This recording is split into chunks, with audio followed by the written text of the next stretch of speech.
here with Levoy Finnicum out here at the Harney County Resource Center, formerly known as the Malheur Wildlife Refuge.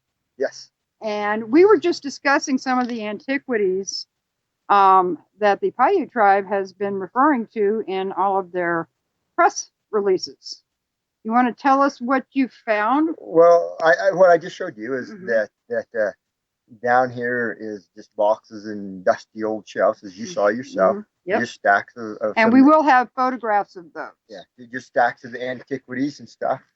And so we are reaching out to the Paiute people, saying let's open up a correspondence and dialogue. Actually, we want a representative to come and meet with us, and because these things are important, and we want them to be preserved and taken care of, so that they can get into the rightful hands. And it's very important. We actually stand with the Paiute tribe in many of their claims and to be an independent free people. And so, yeah, let's start a dialogue. Let's actually sit down face to face and begin this. You have tried. She has shut you down. Is there anything that you think you can offer, anything new to her to make her start this dialogue? Well, you have tried. We have to talk. You know, we have to talk. We've heard that she has some real concerns and claims, and so every voice needs to be heard. But it can't be heard unless we sit down and talk, and make it. First of all, let it be known that we want these things preserved and in the right hands, which I believe is their hands. She's made some claims that y'all are tearing up the plants and things like that. Does she have any basis for that? No. I mean, you've been around here. We're not tearing up anything. Yeah. So that's unfounded, unfortunately. It's hard sometimes to really understand what's going. But when you come here, it's easier to see. And so we invite a representative to come here and to walk around, sit down, and visit, and let's begin this process. It could be very good. I think that the Paiute people, the Native American people, and our stand are very close to on very similar grounds, and so I think we'll find more in common than we have in opposites. Well, I know y'all have made several phone calls out there, hoping to get this dialogue started. I hope it works out.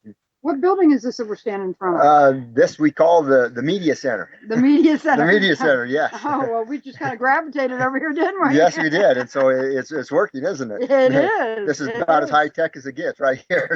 What did it used to be?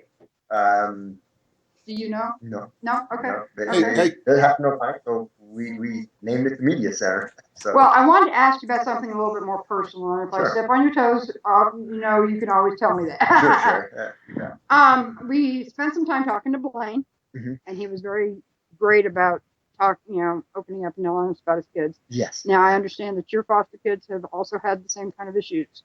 Yes. Can you tell us about that? Well, a week ago, last weekend, it's been just a little over a weekend, they came in and took my 4 boys and took them out of the home.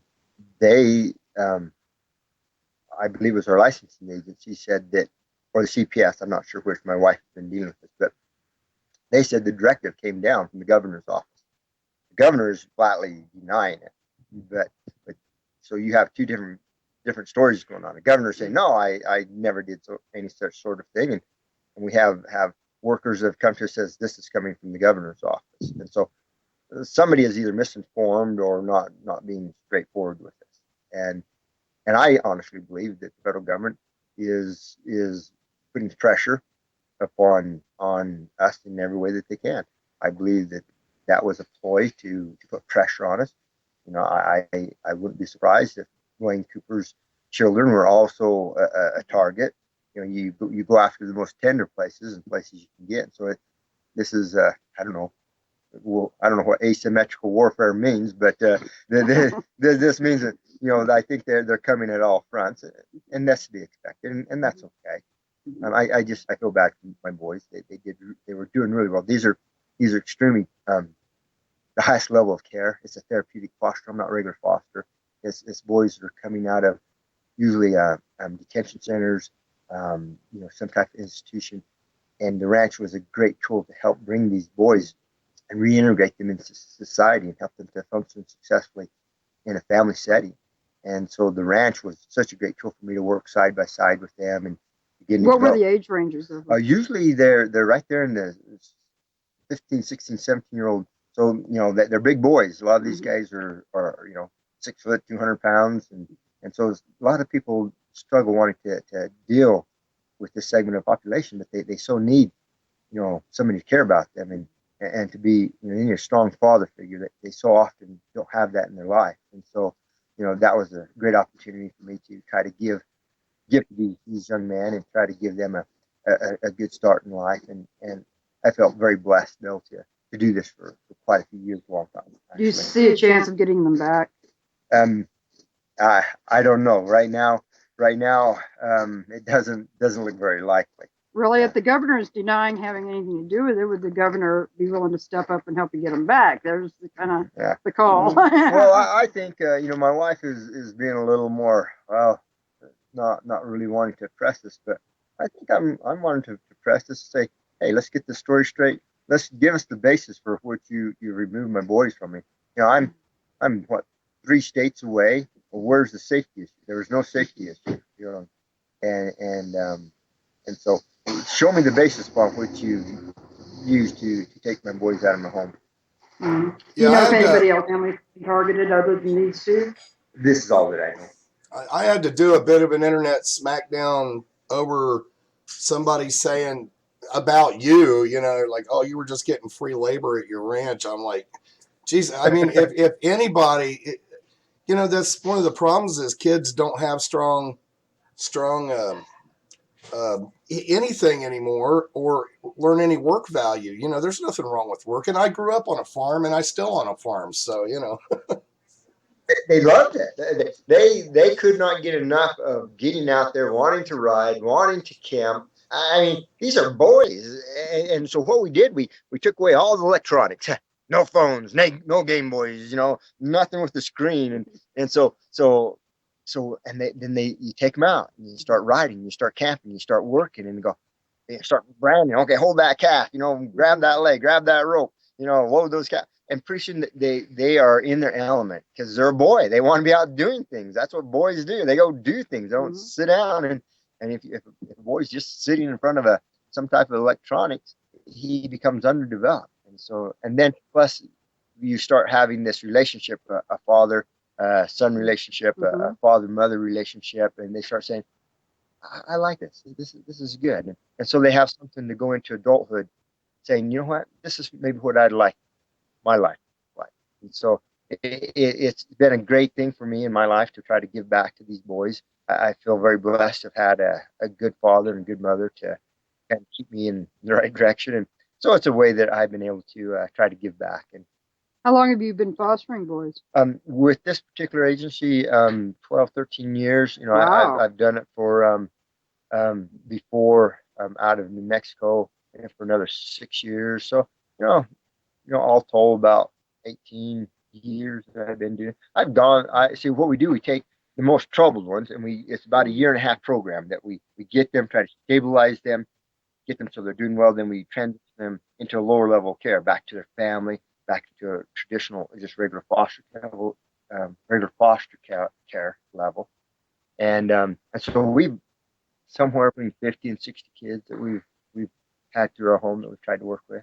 And these agencies have always been on board with everything that you've done. I have been the only one for years in Arizona that's been allowed to have 4 beds at this level. And it's because of my track record of how good we have done. And we've always had lots of different clinics have always been trying to get in line to try to get their kids in our homes. And so it's been a very successful program. There's been nothing that has been unsuccessful in what we've done. I mean, there's been no reason why. Let me rephrase that. There's no reason why they should have been taken out of a home. And it was all safety issues that were cited. I don't even think they cited anything. Really? No, they just came and took the kids.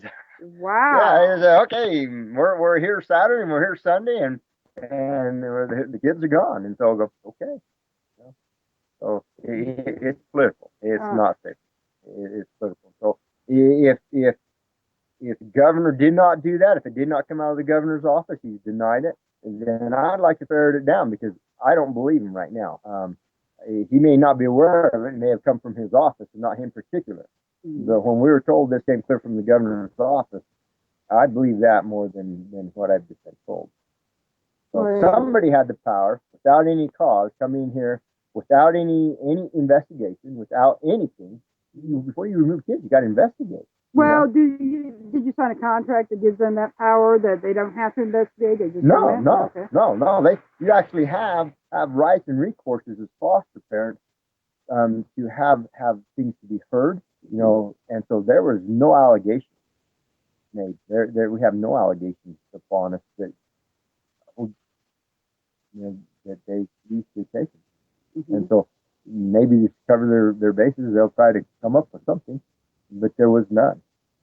And I rip all four of them out. So anyway, it is what it is, and the biggest thing is it's the lives of these boys. Yeah. I mean, these boys have been and so some of these kids have never had a stable placement. Some of them over 100 placements that have failed. And so now when they finally become stable, doing well, sports, basketball, passing their classes, doing well in school, say, somebody 3 states away is doing something we don't like. You're not safe. That is exactly why they're taken out. It's because I'm here.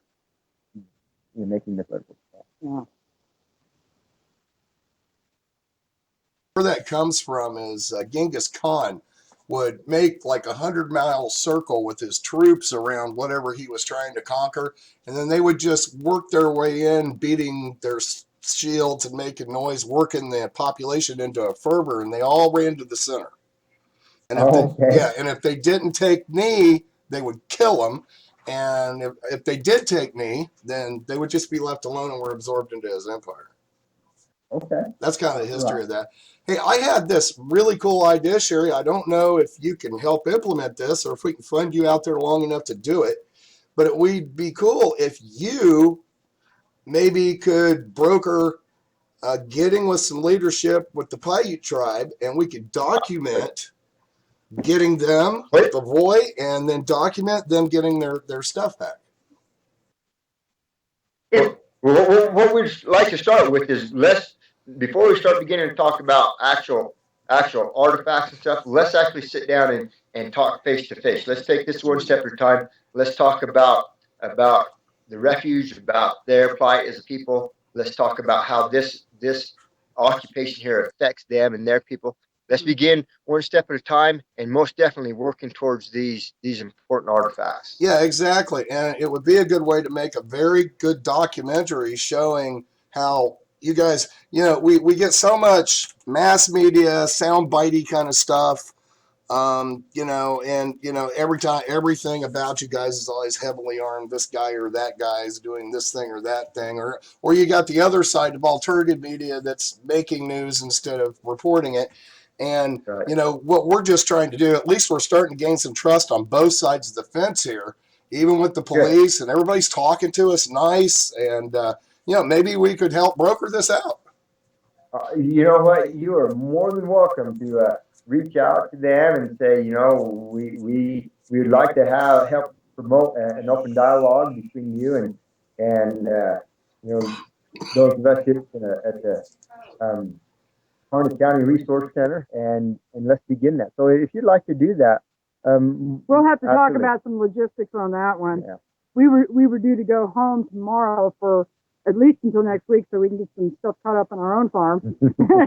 We've hired somebody to take care of our animals and stuff out there. I don't think they're going anywhere, and we're not going anywhere. So I think we got time. So I think when we come back, maybe we can actually work this out. Let's do that. Like I said, we plan on staying here, and okay. Let me ask you a question on that. We were talking with a couple people around, as I love to do. The suggestion that if the Hammonds were released from prison, y'all really would leave. We've never said that. Okay. Yeah. Okay. Yeah. I thought that might be a little bit of a stretch. That is the first and foremost thing that we desire is to stop the suffering in that family. They have suffered enough. And so that's why we're actually here. We would not be here, Harney County, if it was not for injustice to Ammon family. Let us not ever miss sight of that. But let me also be very clear about these buildings. These will never, ever go back to the federal government. They must never go back to the federal government.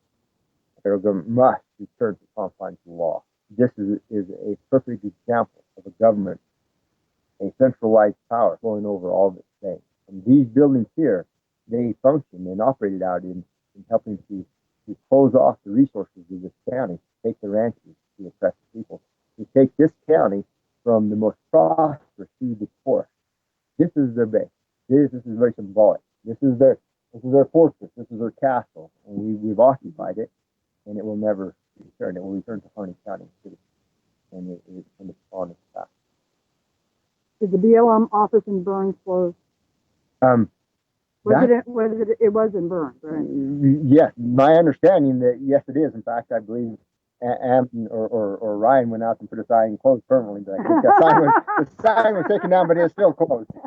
so that's as far as I know, it is. I wish I'd seen that one. That would have been good. This is about. Then you have had an effect. You have made progress. Oh, much progress. The greatest progress is with the neighboring ranches.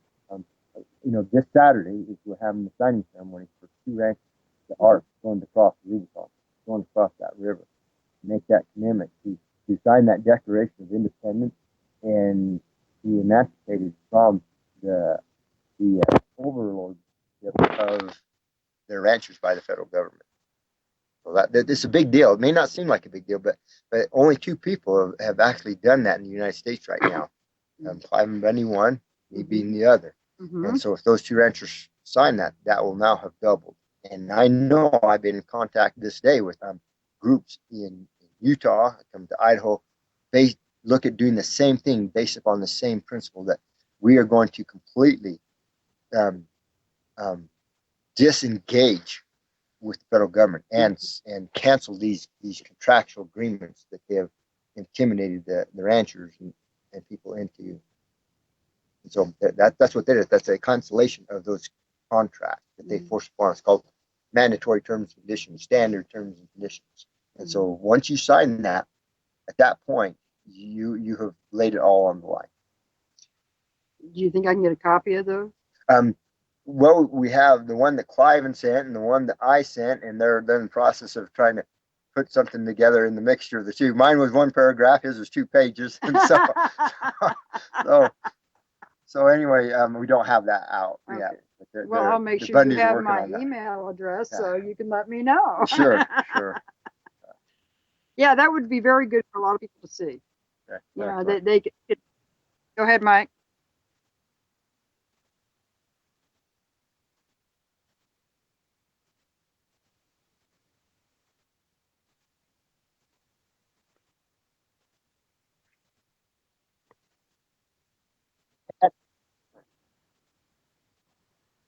Yeah, that would be wonderful. We would. I'll get that from Sherry and do that. I need to run and try to get things set up. We're Skyping with ranchers from out of state. That's right okay, because we just got called back over to Ammon. So now that's the top drawer there. No, you've been pretty good. We're going to go, Hawk, and we'll be back in. Give us 2 or 3 minutes, and we'll have a discussion with Ammon and Ryan Bundy. Hey, thank you.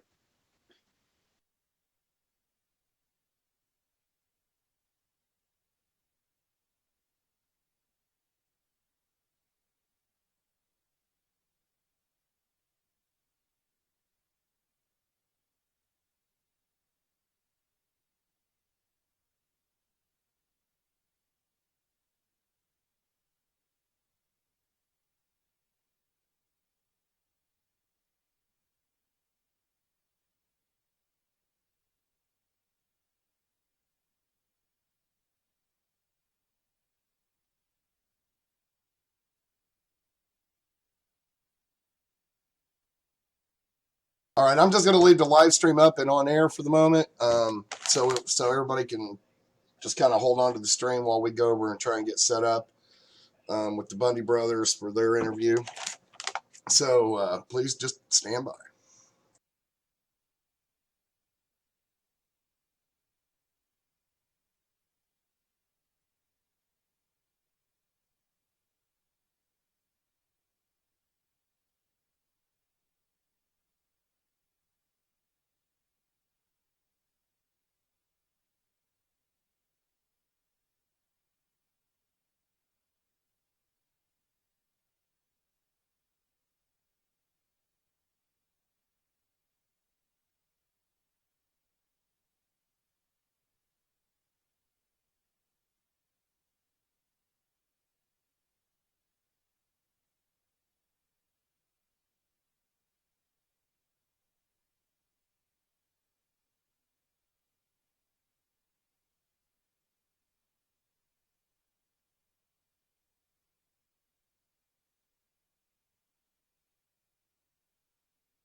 You got a call.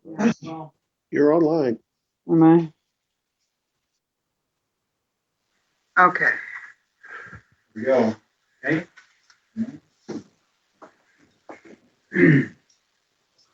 Hi, my name is Don Alan Rico, and this is On Cue Viewpoint.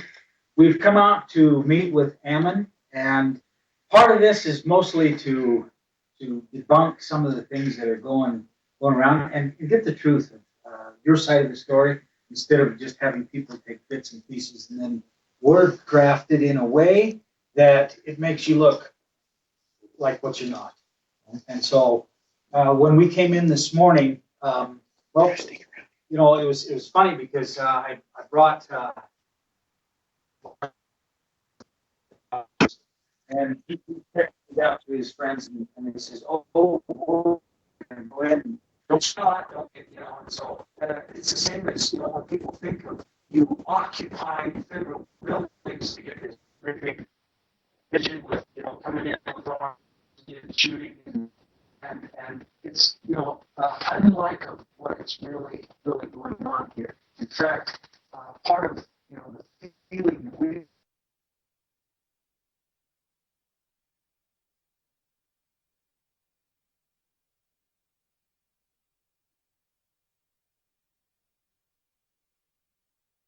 sit down and give your class or class something about the institution, things that are not even taught in schools. And so I think, you know, we'll probably put in a few of the clips of what you taught, plus provide that lesson we're giving this morning. The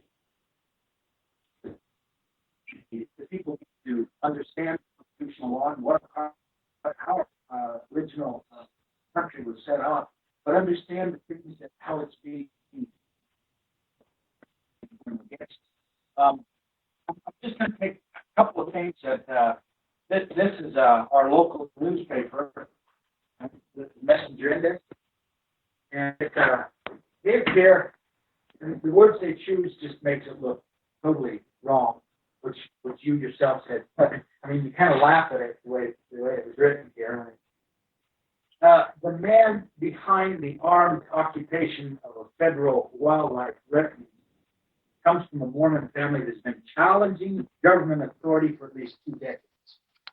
So they already set it up that you're a little bit off.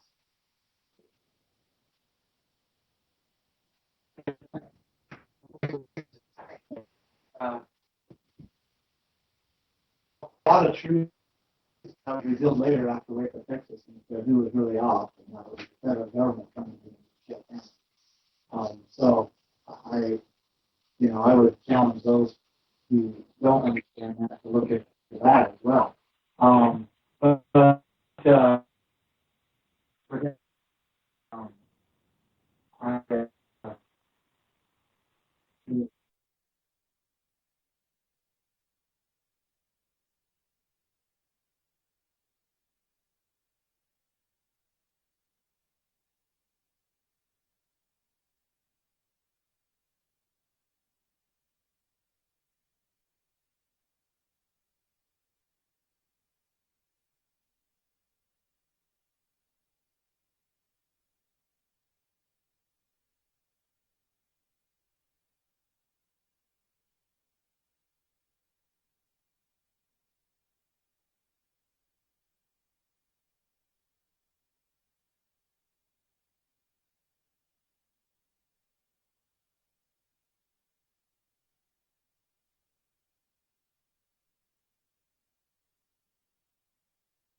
all of this was done while they were had the ranch in their seats, so we couldn't do anything about it. And so we saw what the federal government was capable of the first experience of that. And I began a path of digging into what was really going on. And what I found was that primarily the federal government was completely acting outside the authority that people give them. That the rules that were placed upon federal government, they were completely ignoring. And that those were doing acts that other countries have done that has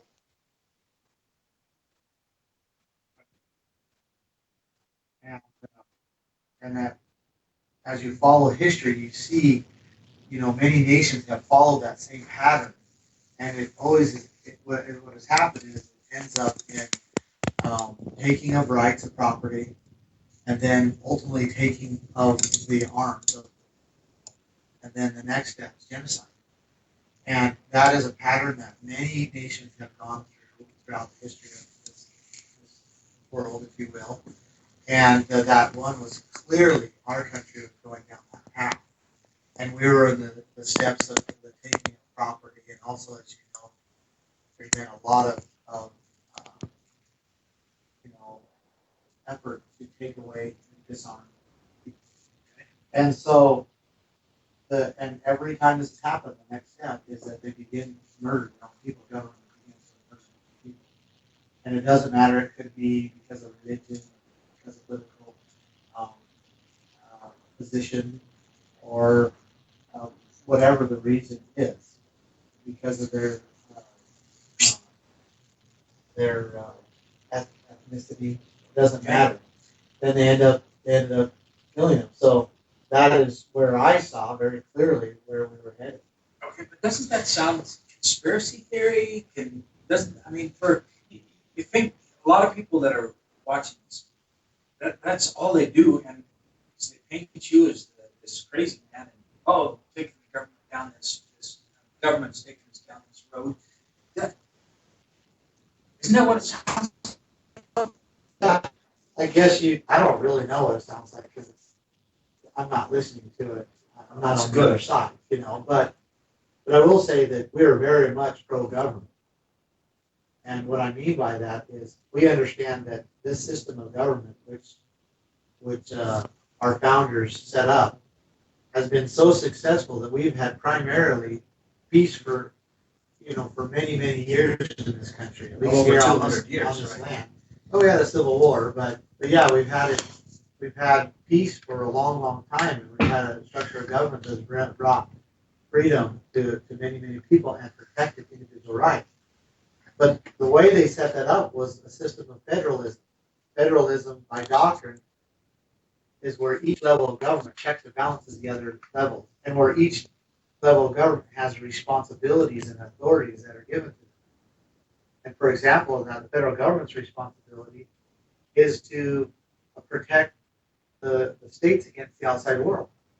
Okay, to protect from the world coming in and basically coming down into the states and taking the rights of the people. Okay. And so that's their job. That was the job that the people gave them. It's outlined in the Constitution.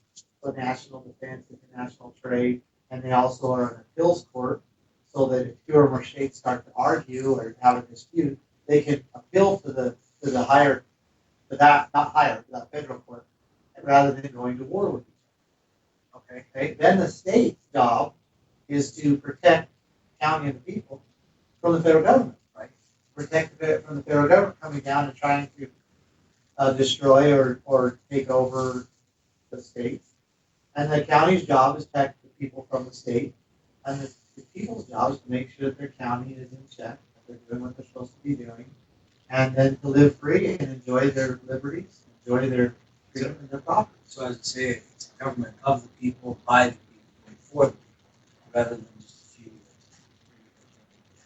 So, exactly. So, crazy or not, we believe in government. We just understand that there's certain roles and there's certain duties, and that they're completely out of whack right now. Completely. And it's put the people into a situation where, like the Ammon family, and then they're being prosecuted for supposedly what the federal government says is their drafts. Okay, let's talk about that for just a second. That's one of the things it talks about here. is puts in here that they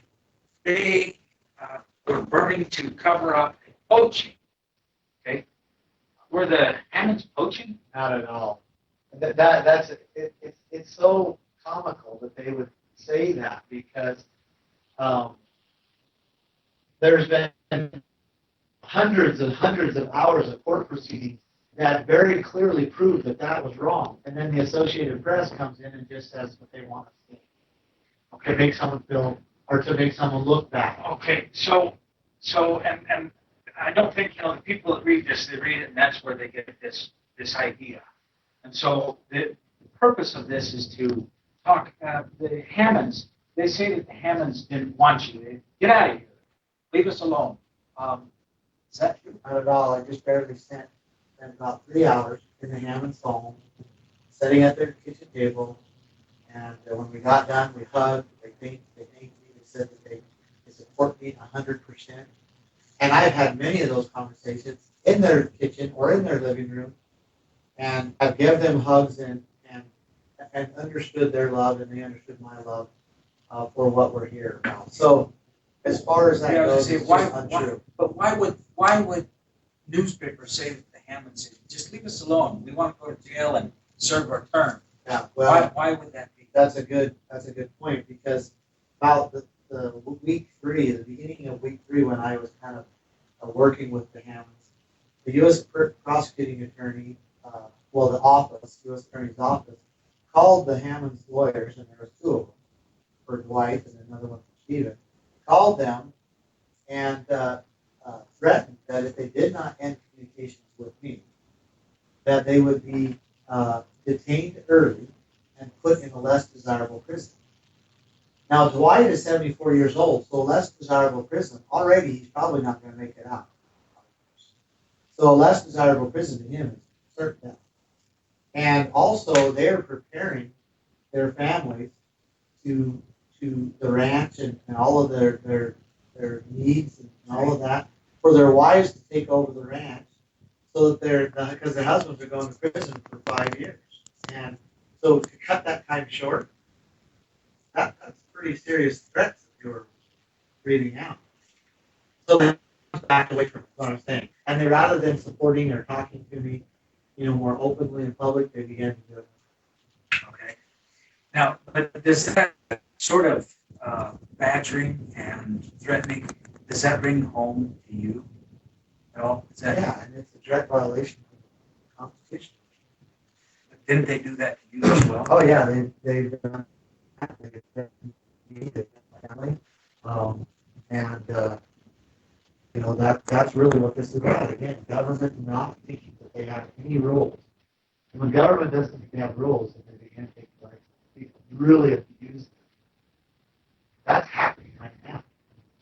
It could be worse, there's no doubt about it.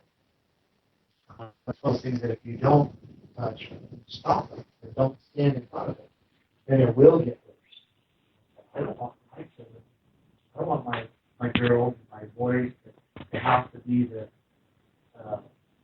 subject of an abusive government. It also talks here, it says, Ammon Bundy came to Oregon hoping to rally support behind his cause. Is that why you came here? No. Did you have a cause? Well, I came here because I saw people that were going through the same thing that we went through, and I felt obligated to help them.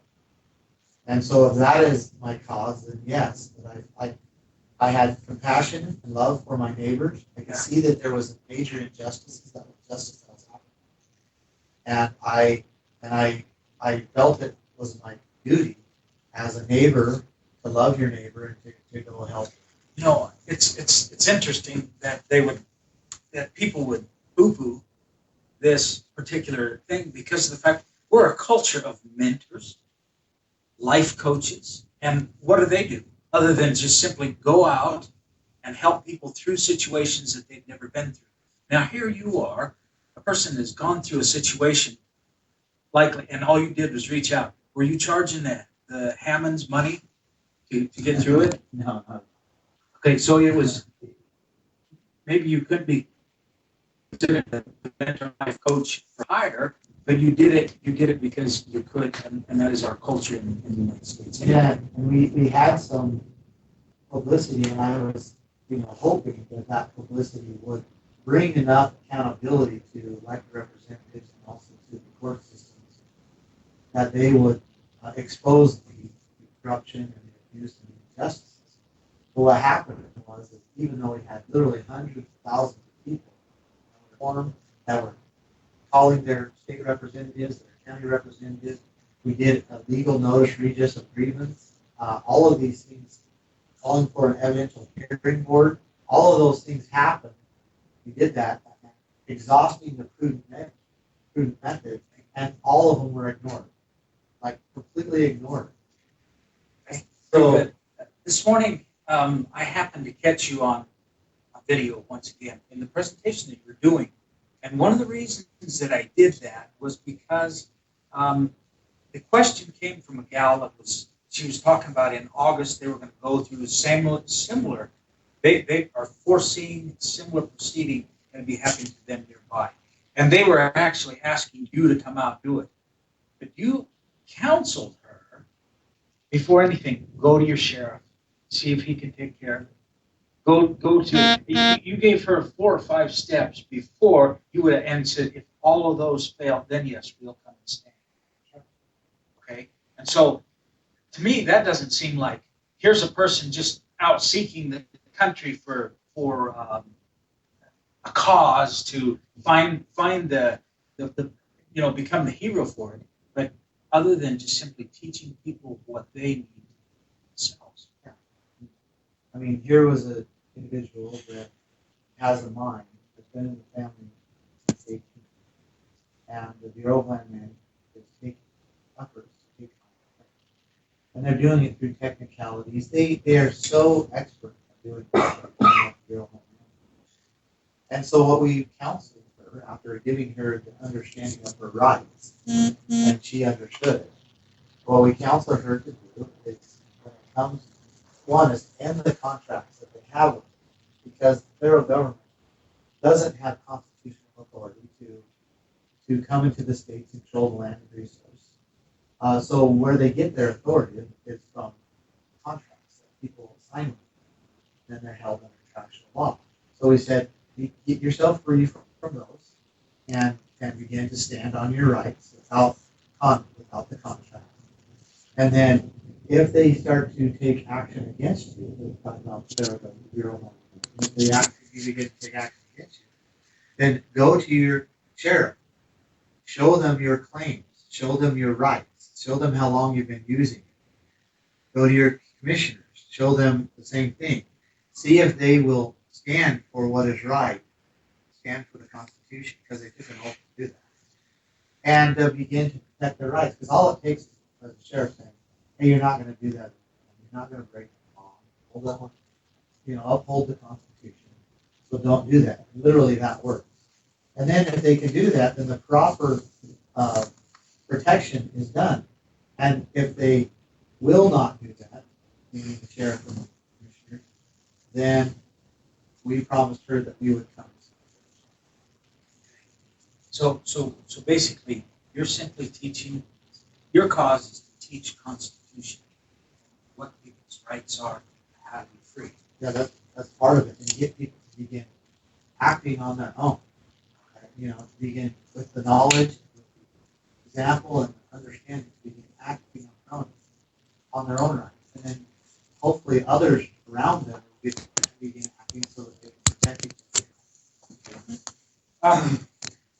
I'm going to read one here. It says, leader of the group, oath keepers, past and present members of military, first responders, police officers who pledged to uphold the Constitution, issued a statement saying Ammon Bundy has gone too far. Do you know what they're talking about on that? It's interesting because that group that he's talking about, or whoever wrote it, they did issue something, but then later they came to me and said they were wrong. They are here now working. The reason I brought that up is because when you told me to look around and talk with people, we happen to be talking with one of those guys, and a couple of the boys came in and says, "We're here to support what you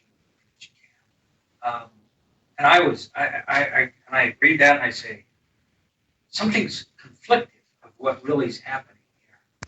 Well, when we came in here, we did become in here peacefully. I don't know. I haven't packed a gun since I walked in here. I packed a gun for weeks when I went shooting with my family. But because of the media and their slant on everything, they made it act like we just raided a federal courthouse or something like that. And Exactly. yeah, and so everybody stepped back and go, "Whoa, what is going on? He's gone too far. He's fallen off the track." But then, as they begin to understand the truth of what's happening, all of a sudden here they now come rushing in because they believe in this. What we're doing is right. They understand the principles that we're doing, that we're standing on, and how we are being the lawful ones, and that there is no future. The only future is this way, standing in this way for what is right. And so I'm not surprised they reported it that way. Because they conveniently left off that now all of those groups are fully in support and have sent men and supplies and finances and everything in this. Two things I would like to ask. It's about this particular refuge.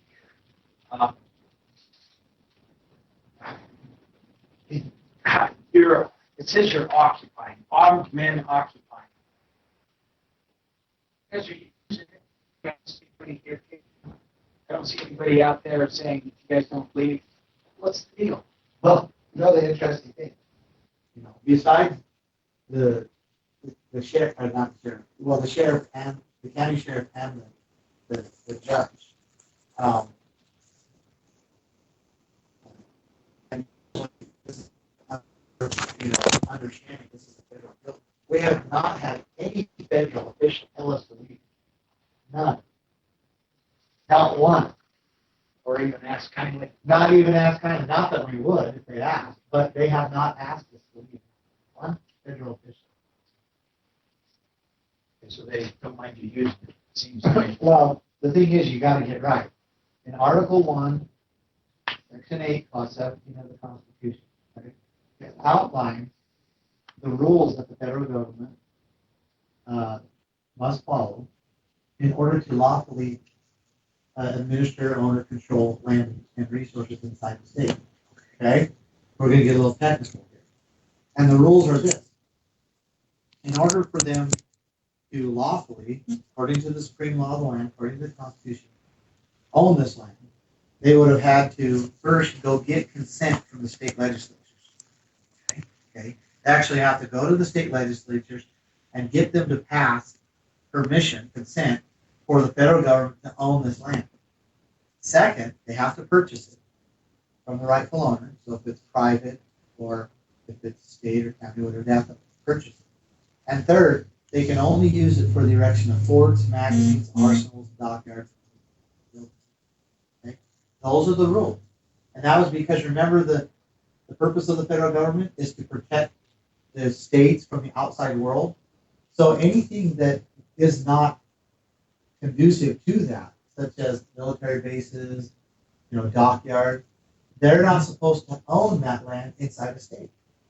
Okay, so they have been holding this land unconstitutional, unlawful for many, many years.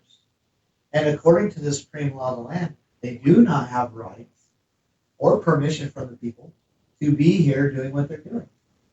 And so we come in as the people, and we begin to use this facility, and we've used this facility to do what? To promote freedom, to promote liberty. Upholding the Constitution. When this building from its very beginning has been a tool to oppress people, to put chains on them. And actually has this refuge is 187,000 acres, 50 miles long, 40 miles wide. And it has taken over 100 ranches to make. And literally over, so that means 100 families that came out here and established their rights and ranches were pushed out through condemning of land, flooding, Which is courts, what they were you know, trying to do to the Hammonds. yeah, as well. through the prosecution, yeah, they're trying to take their ranch so they can add their ranch to the refuge. And this is what they've been doing for many, many, many years. And so we came in, we put a stop to it. We're not going to allow them to continue to destroy families, to destroy heritages, to destroy property, and just let it become the normal. One last question. Maybe this one goes. You were having an interview with Megyn Kelly on Fox News. You guys were talking about the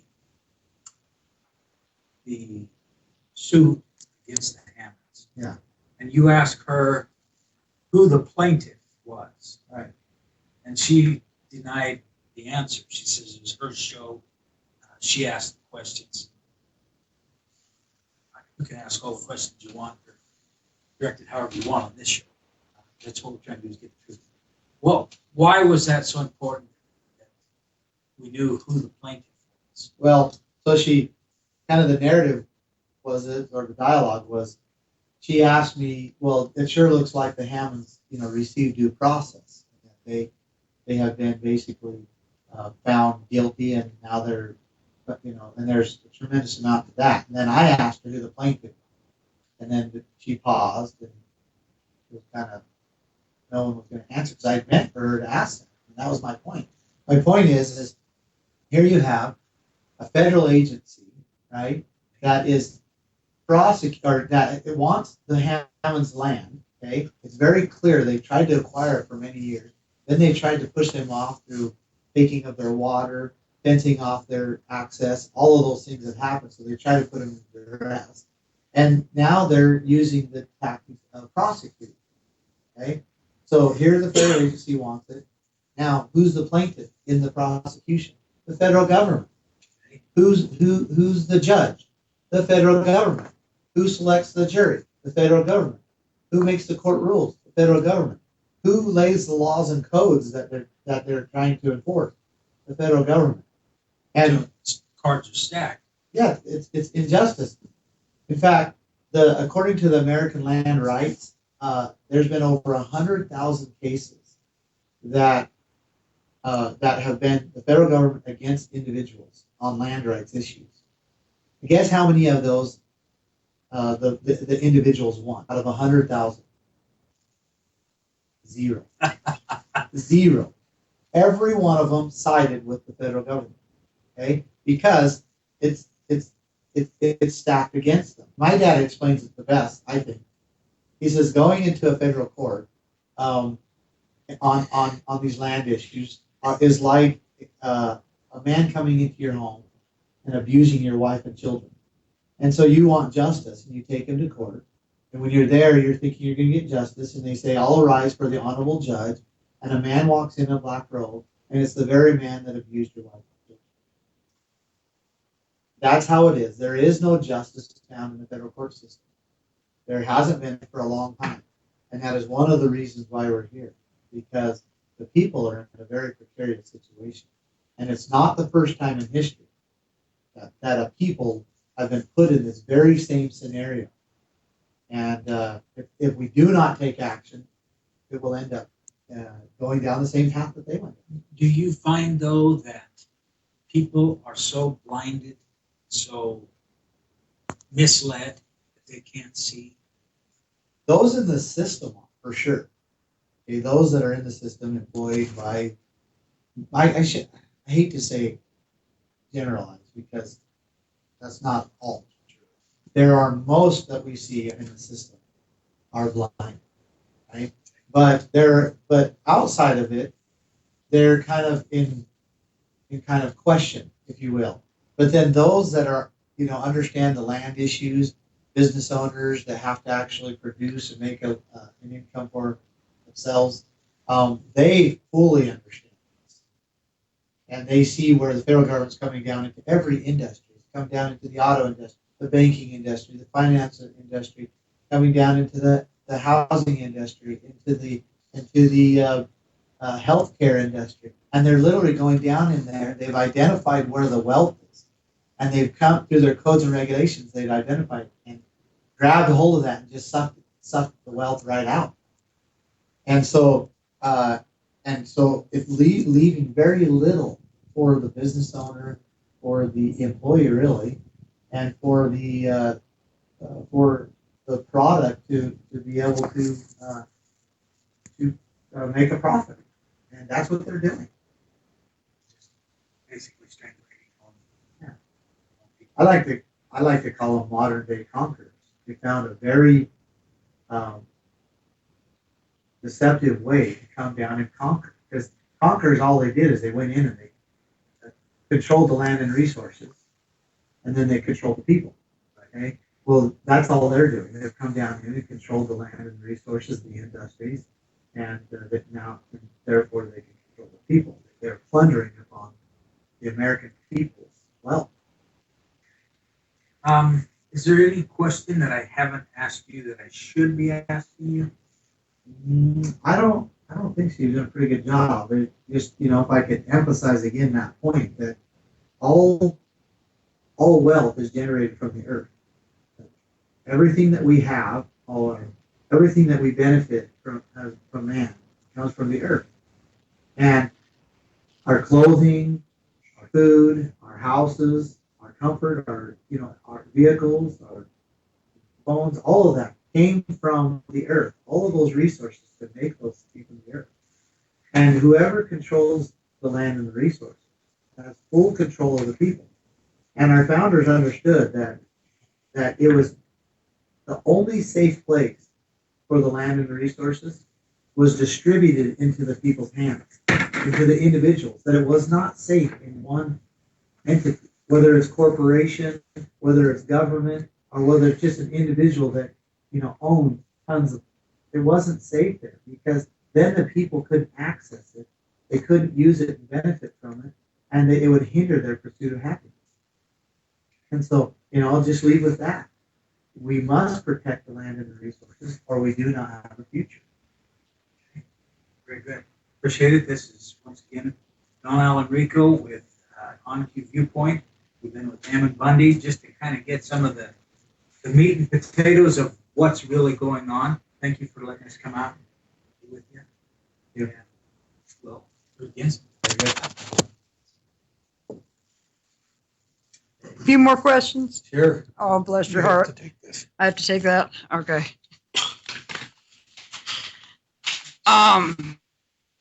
Just, we readoutnews.com out of North Idaho, and we're teaming up here with Revolution Radio, and you are live.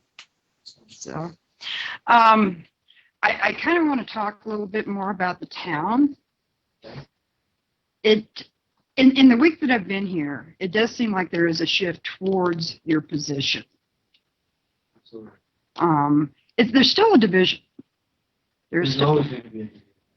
but I think it's actually swung the pendulum a little bit past the halfway point at this time. You wouldn't necessarily see it from last night's meeting. To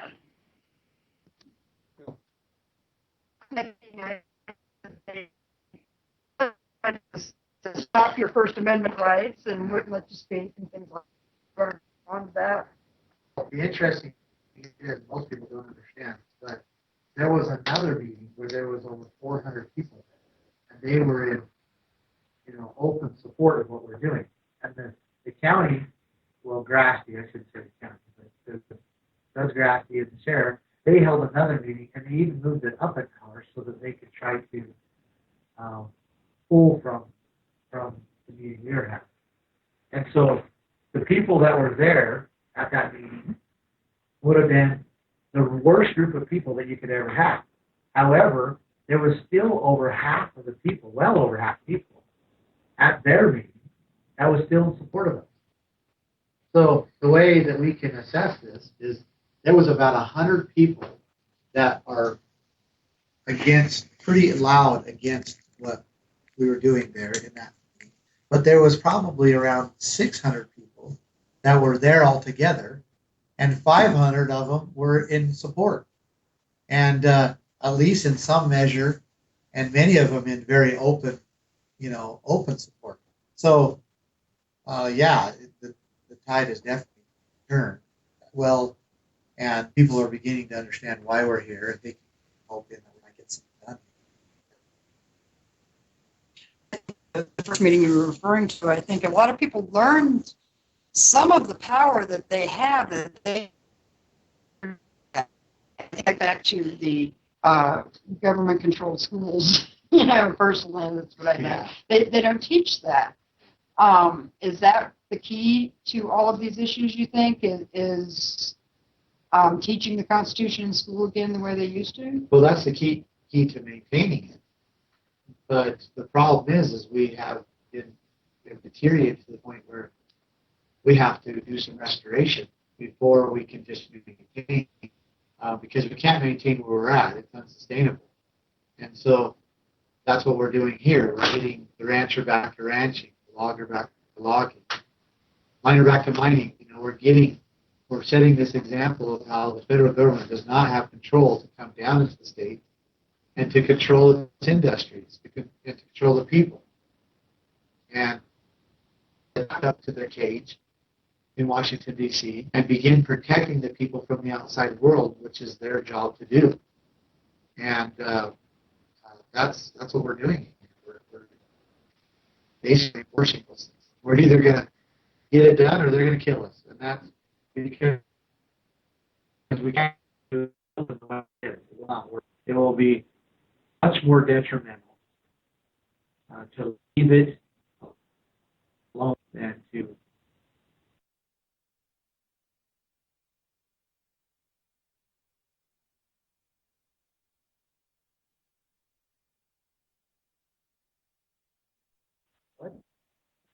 can't get it done without that. I know the Hammonds, and it has extended to the county residents. The discussion part of it around town last night and this morning. Really,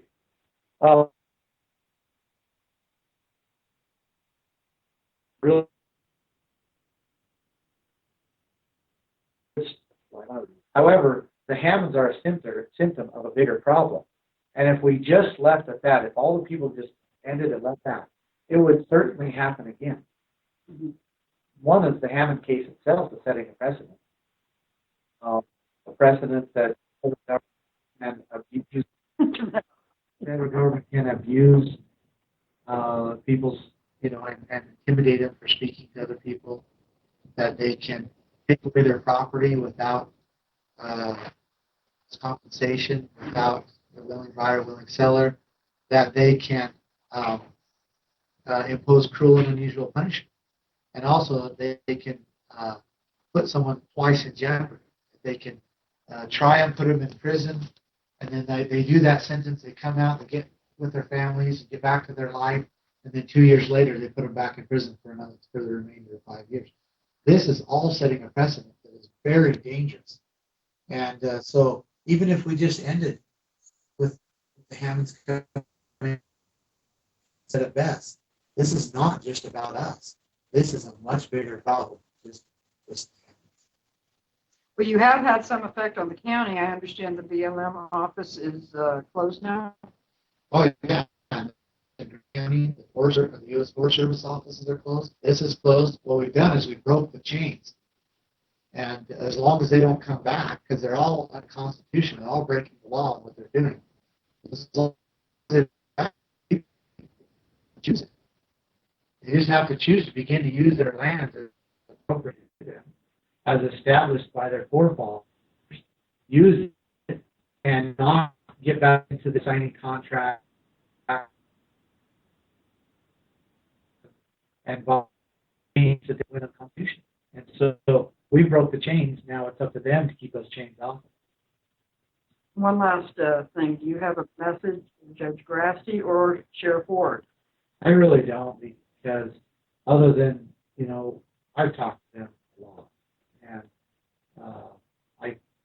my energy and effort was spent in getting them to defend individual rights. And all they have done up to this point is proven that the only thing they're going to defend is government. I mean, that's all they've defended at this point. And even all those men downtown boarding off all of the county courthouses and all of the equipment, all it is an effort to protect government. And yet now that the Hammonds go to prison, they did not one thing. In fact, Grassley not once ever even had a conversation with the Hammonds about it. The sheriff didn't either until I got a meeting together and actually got them to come together and meet. Really? And still to this day, Judge Grassley or the sheriff has never gone out to where the fires are at. They've never gone to the ranch. Never, ever gone to the ranch. And they've never even gone down to their house to Dwight and Susie's house in town, which is only 4 blocks from the county building. So that just shows how much they care. They do not care about protecting people. They only care about protecting and defending government. And that is a problem we have. It's a big problem. Because they were organized to protect people, not organized to protect themselves. Are the Hammonds, the ladies, are they getting all the help that they need? They are. They're getting a lot of help, support, the people going out to the ranch. That doesn't, they have children, they have loved ones, they have grandchildren. And you know how it is. I mean, can you imagine not being able to be with them for years? Dwight's going to be 79 years old when he comes out. And 5 years of his life been stolen from him, away from his grandchildren. He already had to work literally his guts out to try to pay for the $400,000 fine. He was driving a truck 15, 16 hours just to pay before he went to prison so that they wouldn't lose the ranch. And then top of that, during the court proceedings, they made them sign first right of refusal. So if they couldn't pay the fine, the federal government was the only one that they could sell it to. And then they put on top of that, they put a mandate on them that they could not buy and sell anything more than $500 without the government's permission. That's where they're at right now. And then the Hammonds have spent upwards to $1 million in their defense. They've completely ruined this family as far as financially, and they've broke them to the point where they just have almost given up. And it's a tremendous injustice that they placed on them. It's even hard to talk about. Well, I'll be honest with you. When I first came out here, I wasn't sure. I was one of those people that the whole reason I came out here is because all I knew is what the mainstream media was coming out. And we wanted to know more. We wanted to know a little bit more of the truth. And I've got to encourage everybody to come out and see this because it's a lot different when you're here.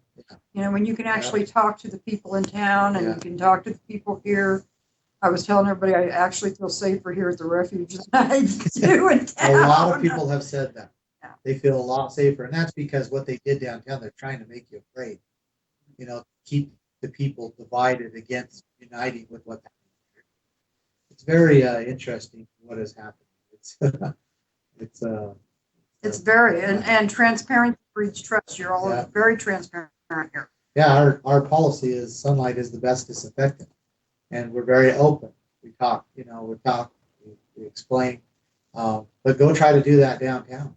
No, I've been shut down quite a bit. Yeah, you can't. They got metal detectors, chain link fences, and armed guards just to go in there and just to have a conversation. Yeah. Here we're free. We've had hundreds of people, from the community come, the media, very open, very,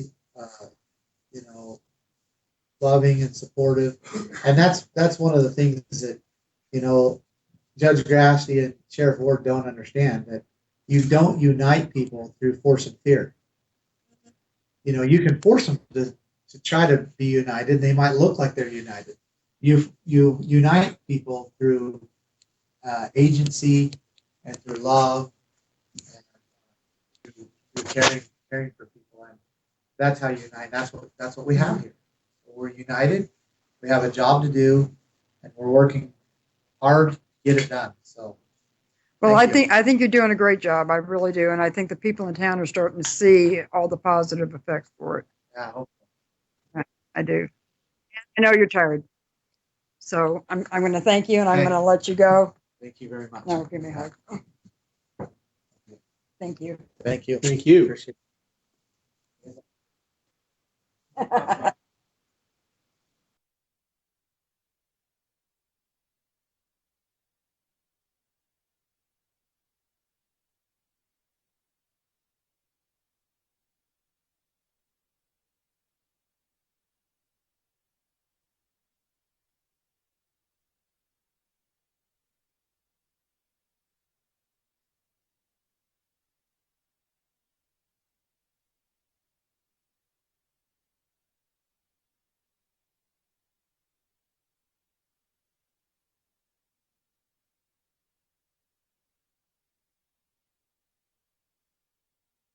Well, that sucks, folks. All right, hold on. Sherry's battery. Thank God it waited till the very last second there, but Sherry's battery popped. I think she's got a spare. She's trying to get that because I think we have Ryan Bundy lined up as well. And then, daylight was standing, but we're going to take a little bit more of a scenic tour if they have the time. I mean, like I said, daylight was standing to kind of look around and just kind of show everybody where they are and what they're involved in. And Sherry does have to go home tomorrow. I'm looking for somebody to rotate in. The paycheck sucks. Basically, we will do our best to cover as much expenses as possible. We need you to report our way, and that is completely neutral. We're not going there to rabble rouse or create or make our own news. We're not trying to cause any trouble. And so far, we've gained a little trust with everybody there because they understand we're there to report the story, not make the story. And also down the line, we're going to work on trying to actually broker some dialogue to get set up between the Paiute and these guys out there at the ranch or out there at the resource center. I keep saying the refuge, but now it's the resource center, Harney County Resource Center. There you go. Okay, say that 700 times really fast while you think it's called something else. In the meantime, she's looking for a spare battery for her phone. So I'm just going to put it on standby for a minute and just kind of hold out and see what happens next. It's kind of all I can do. So stand by.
Hey guys, this is Jason Manteno with Oath Keepers Media here. I'm here at the Maller Refuge with the Citizens for Constitutional Freedom, here with my friend Finnicum Levoy and Levoy Finnicum. Levoy Finnicum, Yeah, absolutely. Yep.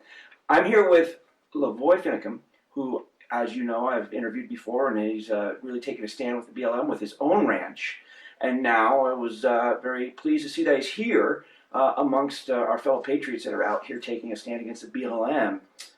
Thanks for taking the time to speak with me. Oh, absolutely, Jason. It's an honor to meet you in person. Yes. I enjoyed visiting with you, but now I get to meet you in person. And that's what's great about these operations is, you know, you build these relationships online, and then when it's time to do some real work, you know, the real men get out there and women, and they get out there and do that work. So it's good to meet those people when you can. So tell us why you're here. What made you decide to leave your ranch, come out here to Burns, or outside of Burns, Oregon, and do what you're doing? Well, let me tell you, I hadn't planned on being here, but let's be very clear what brought me here. It was the atrocities that are being perpetrated upon the Hammond family, where he and his son, 75 years old, and he and his son, Dwight and Steve, are now thrown back into prison a second time for the same offense, and for a fire of 140 acres of brush. Right. And which happened 11 years ago, by the way. Right. And this is, I mean, you and I, you're from, not Nevada, you're across the line, right? Arizona, but very close to the Bundy Ranch. Yeah. And me being up in Montana and cattle country up there, these types of burns happen. I mean, I run past burns happening really on a weekly basis up there, whether it's, you know, part of the forest burns or part of, you know, just ranch land burns. Yeah, prescribed burns has always been part of land management. The federal government does it all the time. Private individuals do it on their private land with these big areas. It's a way for maintenance of the land to help, you know, burn off unproductive brush there's no feed, to drive the nutrients back into the soil so that there's more feed for wildlife and cattle alike. Absolutely. Now, this case is a little different than we saw with, say, the Bundys or than yourself, where we had private land happening.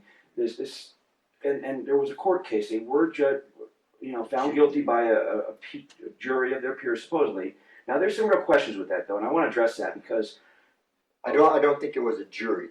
It was just a court ruling. Just a court ruling, okay. Not a jury of their peers.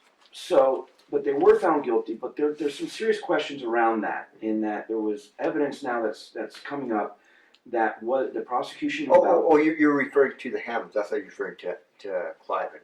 Yes, it was a jury of their peers, and they were found guilty. Correct. And yes, there are some real serious questions coming to light where this needs to be relooked at. That's part of that redress of grievances. Why? And that is where Ammon has taken and exhausted over a long period of time, trying to get the officials to, you know, the judges, the county commissioners, and others to reconvene just an evidentiary hearing to relook at these new things that have come to light. Right. And petitions with tens of thousands of names on them. They completely ignored that large of a response just to say, oh, they're all crazies, you know. So that is what the judge said of these people here in this area and other places that had the concerns and signed that petition. They're just crazies. Right, and that's kind of how they try to label the entire movement. A lot of times we've seen that, but that's far from the case. Everybody involved seems to be very level-headed, very calm, very intelligent people to begin with.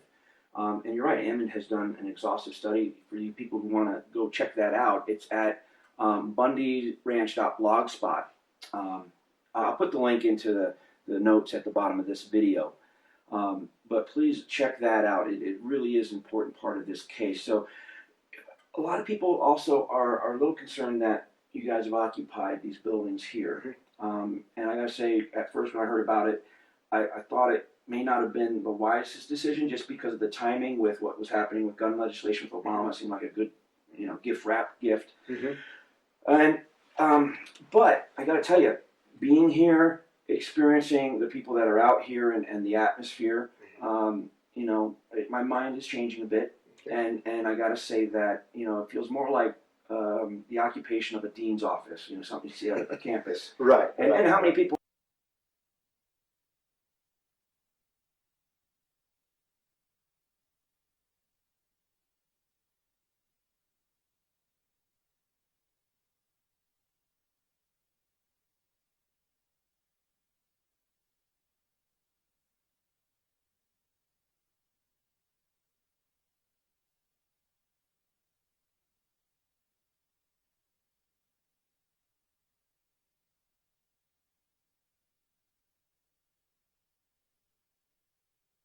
in the administration right now have been part of those types of political activism? I think a few might have. Yeah. Don't know specifically. So let's talk about that. And yes, there are guns here. There's Second Amendments being exercised, but I think it's important to note that as a whole, the liberty movement since Bundy Ranch on, and you'll recall at Bundy Ranch, it first started off without any guns. Exactly. You know, they started off. You know, I remember that. I never had one there. Yeah, you know, pulling up his shirt saying, "Hey guys, I left my guns at home. I don't even have a pocket knife." And that was the day that they sucked the attack dogs on them. And tased them. Yeah, exactly.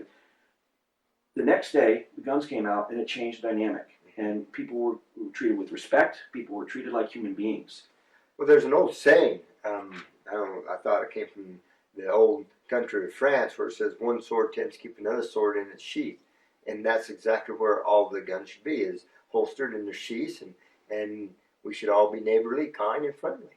Absolutely. And I want to really point out, folks, I've been to every operation that Oath Keepers has been a part of. Now, this is not an Oath Keepers operation, but it's an important part of the Liberty Movement, which is why I'm here. From every operation I've been to, not one bullet has flown, not one drop of blood has spilled. That every one of these operations has been done, you know, with grown men and women, you know, acting responsibly. Yeah. I hope that it always continues to be that way. But you know, regardless, you know, we stand, you know, for freedom. We stand peacefully, but we stand firmly. Can you tell us a little bit about what the decision-making process went into the occupation here? I can.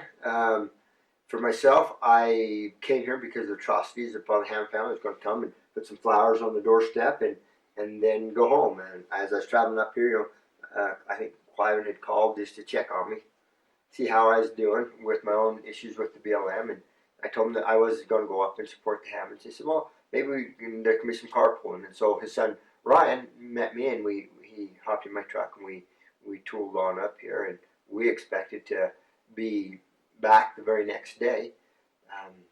Ryan didn't. I think he had one to change of clothes. I had a couple of change of clothes, but that's the way it went down. We found out it just prior to the march. In other words, when we got ready to, just about an hour, 45 minutes before the march, excuse me, we were pulled into a meeting wherein the Ammon listed all the avenues that he had exhausted over an extensive period of time to get redress for the Hammonds, you know, and how they had been flatly ignored, not responded to. And then he said, you know, if we allow this to stand, this shall become the new normal for American citizens. You know, it is time to do more than just to allow these things to go on and to have good people to be terrorized as they have been, and now in prison, not once again, but twice. And this is just unacceptable. And so he says we need to act. And at that point, he laid out the plan that we should come out here and occupy. And so what happened was, just before the march, about 45 minutes before it, you know, we pulled into Burns, me and Ryan, just prior to the march, probably about maybe 2 hours or hour and a half before the march. And so he called us inside with a meeting. There's locals there. I met them, and there was us and a few other people that had come to support, and where he then again, as I said, laid out his case of every avenue that had been exhausted and flatly ignored and refused to be even responded to in any manner. He says we cannot allow this to stand. And thereon he says, you know, I feel from my heart we should come over here and occupy this Malheur Wildlife Refuge. And so I raised my hand and said, Ammon, are you telling me that, all these years we've been trying to draw a defensive line, getting pressed here, stepping back, pressed here, stepping back, and we keep losing ground. He says, are you now saying that this is a peaceful step forward to reclaim? He says, yes, I am. I said, well, that's what I thought you meant. And he says, who will go with me? And there's actually a county deputy in the room, and there was several people. This is we appreciate what you're doing, but this is just one bridge too far for us. And they excused themselves. And at what point Ammon went and did the support march, Right. and me and Ryan and a handful of other people. I was the last car. There was about a caravan of 4, maybe 5 vehicles that came here. I think it's 4 in a trailer, something like that. Not very many, just a handful of us. And so we're tooling. I'm actually the only one in my truck. And actually, it was a rental car because my truck had broke down. so I'm tooling out here, and as I'm coming out, you do a lot of thinking, because have you ever heard the term crossing the Rubicon? Mm-hmm. Yeah. And it means that when you cross Rubicon, when Caesar crossed the Rubicon, that means there's no turning back. Right. And so, anyway, I'm driving out at the very last vehicle, and I'm saying, I haven't crossed the Rubicon yet, but I'm getting close to it. Is this really, and so, I said, yeah, I'm with you, Ammon, when he said he was with me, and, we actually knelt there and prayed, and we come out, but you got a lot of time. It's like almost 45 minutes or hour out here, so a lot of time to think about that as we're traveling out. And anyway, because there's no going back. Right. There's no go back. And as I'm driving out, I want to share this experience with you. That it's big flat, so your readers or your viewers understand it's just snow and big old flat, and the road's kind of raised, and there's fence posts along the side on both sides. And up ahead, there's this big, beautiful bald eagle just sitting on the post watching us come. And as we go by, and the last time I go by, he lifts off and flies. And I go, it's okay. This is for freedom. Freedom is worth everything. It's amazing you say that story, because as we were coming in convoy yesterday, I was embedded with 3%ers and the guys coming out here. As we were driving up, not before this turn here, but over, literally the same thing happened where there was an eagle, and we made mention over the radios how, there's this bald eagle, and seems to be a good sign for freedom. Well, this to me is deeply personal and spiritual to me, because I believe that God intends for all His children to live free. I believe that, and there's no way that what has happened to the Hammonds is freedom. And the reason that has happened is because we have allowed such a centralization of power without accountability of the people. And so, if it had not been for that, I would not be here, sitting here in the now newly renamed Harney County Resource Center. And so I am. And we've laid everything on the line. All that we have, is in jeopardy, and that's okay. It doesn't matter. What matters is you try to do what's right and just let the chips fall where they may. That's what you do. All right. Well, thanks for taking the time to talk with us. Is there anything else you want to add before we let you go? No. One thing I want to do say, because sometimes they get a bad rap, is the militia. And, they came out with tacked out and stuff, but they travel that way in a protective detail. Right. And that's understandable. But the media loves to eat up. But that's who they are. And from a distance, we have felt the support of them saying to the federal government, just leave them alone. Right. They're not hurting anybody. They're 35 miles from the nearest place. They're out in the middle of a snow patch. They're not threatening anybody. Just leave them alone. Don't do crazy. Leave them alone. And I think they feel that. And I understood when the news media person told me today that indeed they were going to unoccupy the school and let the kids go back to school today. The federal agents that occupied that and made a fortress out of the school, they're the ones that instilled fear in the community, coming and setting up like a armed camp, and then lying to us as, we had to close it down because the families were scared. they closed it down so that they could use it as a staging place for a military operation. Yeah. What liars? What's liars? We don't need to escalate things like this. Well, it's illegal for me and you to lie to them. You know, we get in trouble for that, but there's no laws for them to. There's a about- double standard. Yeah. It's time that the federal government be held to. We should be equal under the law. For example, you talk about equal under the law. The Hammonds set a backfire to save more land, a backfire to stop another fire. And they actually did. They saved it. They did, and they are charged as a terrorist and go to prison. Okay, twice.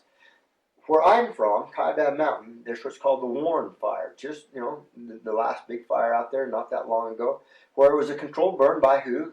The federal government. It gets out of hand. Burns thousands and thousands of prime timber. Did anybody go to jail? Did anybody even lose their job? No. So we live under two sets of standards. We are not equal under the law. We have the federal class that protects their own. And then we have us, thus the lower class. Sure, and even the state employees too. I think there seems to be A hierarchy. you're either part of the system or you're not. And where does the privileged class actually receive their monies from? It's from the working class. they do. And so, And it's a false economy. It really is. It is, and we all understand that, but this is just such an egregious example. How could we have done anything less? We exhausted, Ammon exhausted every avenue. There was no other recourse to take but to peacefully stand up and take this, to make the statement, to try to get redress for the Hammonds and for other purposes of freedom too. Well, folks, I want to make it very clear that we talk a lot about the background to this story and the research that's gone into it and all that background information. And I want to challenge each and every one of you to go out there I'm going to include links in my articles and in this video to these different references, these information piles, if you will, that back up everything we're saying. And I want to challenge you to go through it, read it, and understand the backstory that we're talking about here, and really across the board in these western states with each one of these egregious happenings, whether it's a guy in Montana or Wyoming with putting a pond in his backyard and being prosecuted as a terrorist there, to the Hammonds, to the Bundys. The information's there, folks, and we need to really bone up on that information and be able to speak intelligently about it. So please take the time, go out there and take the time to read up. I hope I'm not sure if I completely finished my thought about those that showed up, the militia that showed up, that came down and talked to us. Again, I just really want to put out a thank you, because from a distance they make us feel safe here, and they don't have to be here on site, but from a distance we feel their support. And so again, to all of the Americans that have prayed for us, and even though they may not have agreed or not quite understand, but we felt their prayers, we have heard and listened to their support and stuff, and we are not stopping. We're not going to back down. We will not, as Ammon said, we will leave not a minute too soon. Okay, so thank you so much. Thank you. You're welcome. All right. Awesome.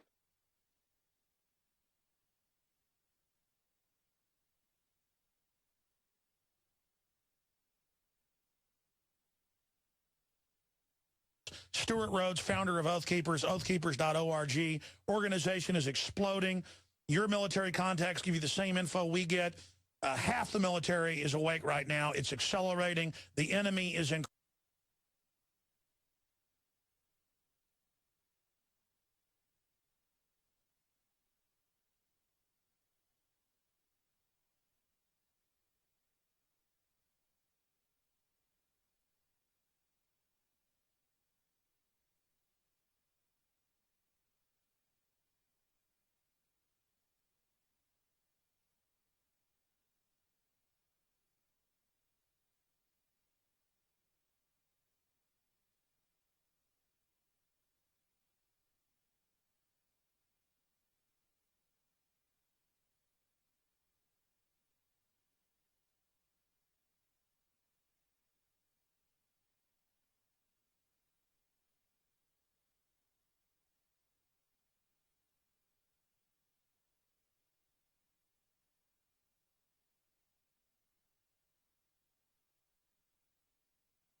All right, folks, how you doing? I don't know. Sherry's, thank God she got through the interview, but Sherry's battery went dead, and I thought she said she thought she had another one, but she's not gotten back with me. And let's see, call her back.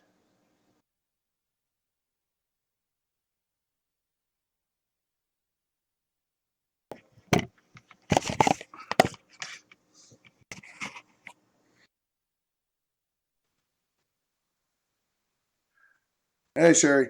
Hey, how you doing? Not too bad. Did you find a battery? Yeah, but it's dark enough now that we're gotta head back to town. All right. So I understand you have to go. You have to go home in the morning.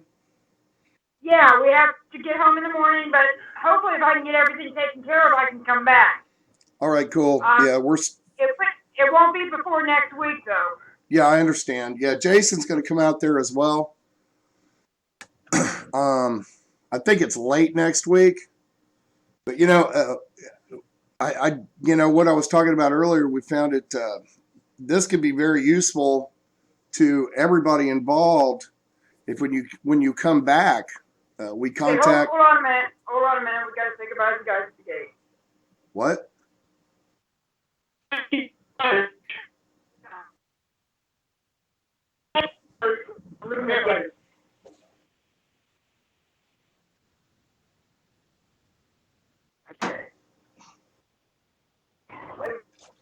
Okay, we're back.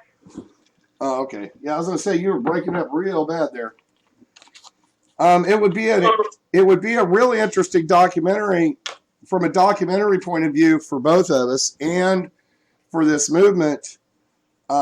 If we could get this dialogue going between the Paiutes and leadership and those out there at the that would be awesome. I would like to see us be able to do this. I think it has to be a little bit of planning involved, and we might need Jason, because he's got the better equipment. Right. Yeah, you would definitely want to do that with the video camera and not doing it live stream. And then send me the clips and I can put all that together so we can make an actual, a real documentary with it. That would be very cool. And have you seen the stuff that comes out of our little video camera? I don't know if the quality would be what you want. Yeah, the quality was fine. That stuff in the chow house, I used that. And whatever else you got, just go ahead and upload it tonight. I need another link. I keep losing that damn Google Drive link. I don't know why it will not stay planted where I keep putting it. But yeah, when you get back to the hotel, if you could just start uploading all that stuff for me and I can get that up and out. Not a problem. And kind of going from there.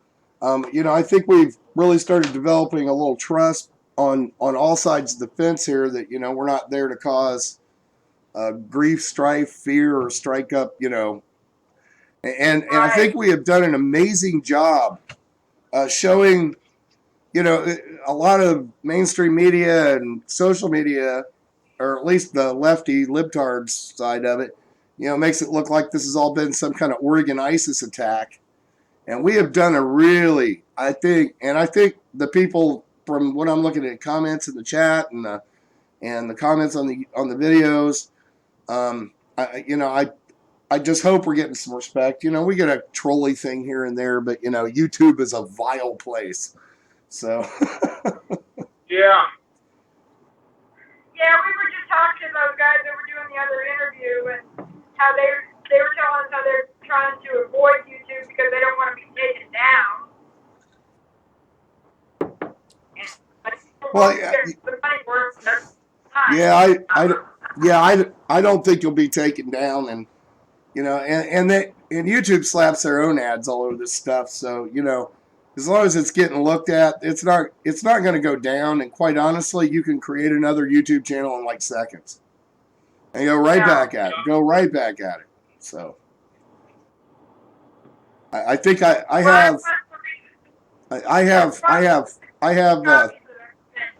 do what? We had to take everything down, when we left the other company. So it's a good thing we kept copies of them so we can get them back up. Right. Yeah, I have 37 backup YouTube channels that nobody even knows about.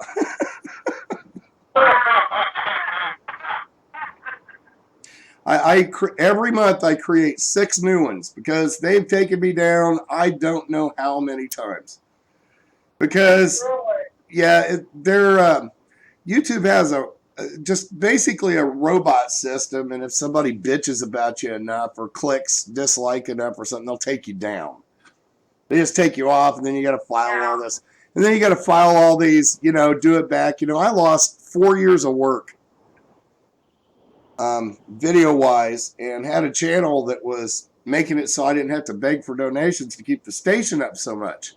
The radio station itself. By the way, people were asking in the chat room and on the live stream. It's freedomslips.com. There's a link right there on the video. Just go there, and there is a support link.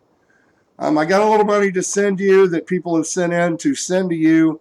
I'm sure you probably need some gas money to get home and stuff like that. And then when you get back out there, we'll start funding you up again.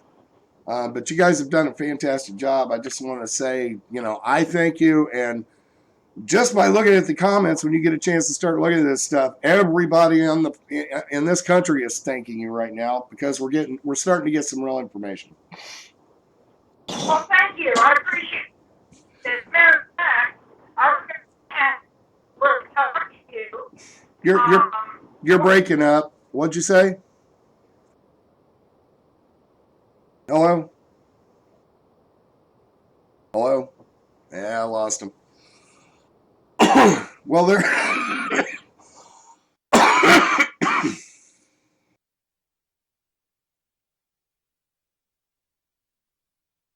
Excuse me, I'm still coming out of a cold. That unnatural cruddy cold that's been going around for about the last month and a half. But anyway, they're driving back from the resource center back to town, and they must be hitting one of those spots where they aren't getting signal. But this will be pretty much the end of this live stream. We'll be back when we got more news, and I got somebody out there to document it. Hopefully that's very soon. Don't forget, just because nobody's there at the second doesn't mean we don't need funding to send the next person out there. They're going back in a week. Jason's going back in less than a week. We have somebody else, I think, lined up to go in the next day or so. And, and we are always looking for people to put on the list that want to rotate out there. The paycheck sucks. We're not paying for this. It's like, if you want to volunteer your time, we'll do everything we can to cover your expenses, but I can't make any promises. I do not have a bag of autographed dicks to auction off to cover expenses myself. So,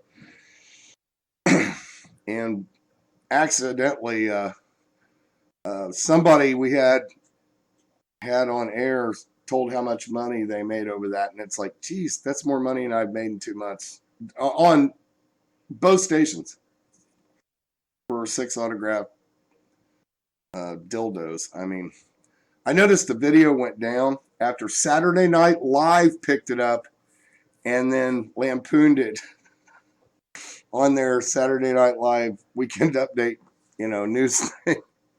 I thought that was funny. Let me get this screen thingy out of the way here. Somebody was that, a lot of people are like, we can't hear the audio, we can't do this, we can't do that. There are a lot of moving parts to this. So I'm going to give you a tour of my studio real quick before we go off air.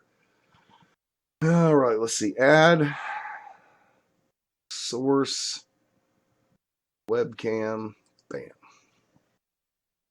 All right, so let's pull this up. All right, first of all, this is our TV station computer right here. All right, and don't walk on the bear. And there's the sombrero I pop on every now and again. And then This is the radio station. Zoom in a little bit. There's my firearms. AR-15 sniper rifle, a 22 and a 12 gauge shotgun, and 9mm. And I'm waiting on a quad rail so I can get a forward grip in.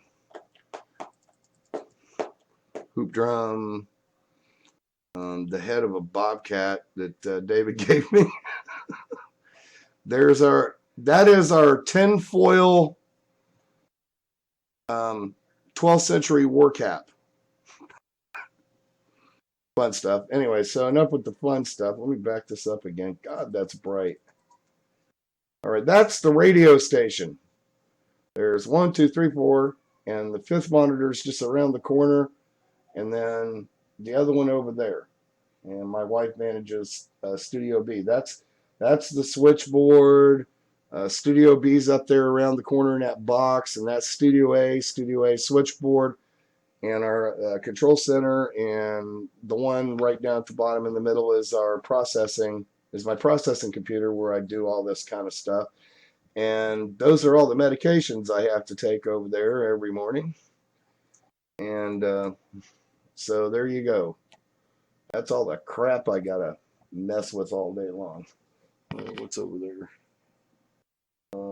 Nothing important. Shark vacuum cleaner. There you go. I love World War II airplanes, so those are hanging all over my ceiling. Used to, when I had time, I used to build these things all the time. Anyway, I don't have any time for that anymore. And then everybody say hi to the 7 dwarfs. All right, so that's about as much of the inside of my house as you need to see. Anyway, I'll talk to you guys later. We're going to check out. I'm going to let this run 70 seconds on silence to get rid of the buffer, and then we'll be off there for the night. Thank you very much for tuning in. We'll see you next time we're up. Good night.